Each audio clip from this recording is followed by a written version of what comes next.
p.m.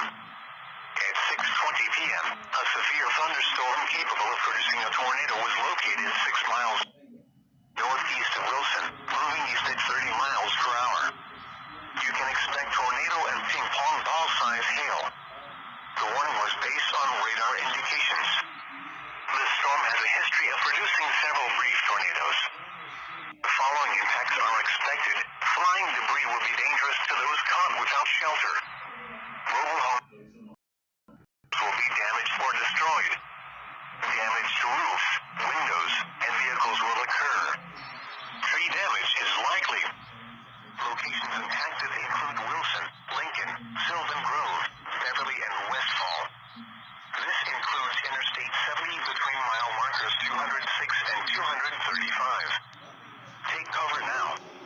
Move to a basement or an interior room on the lowest floor of a sturdy building. Avoid windows. If you are outdoors, in a mobile home, or in a vehicle, move to the closest substantial shelter and protect yourself from flying debris.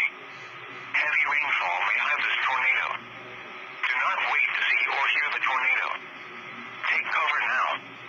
Torrential rainfall is occurring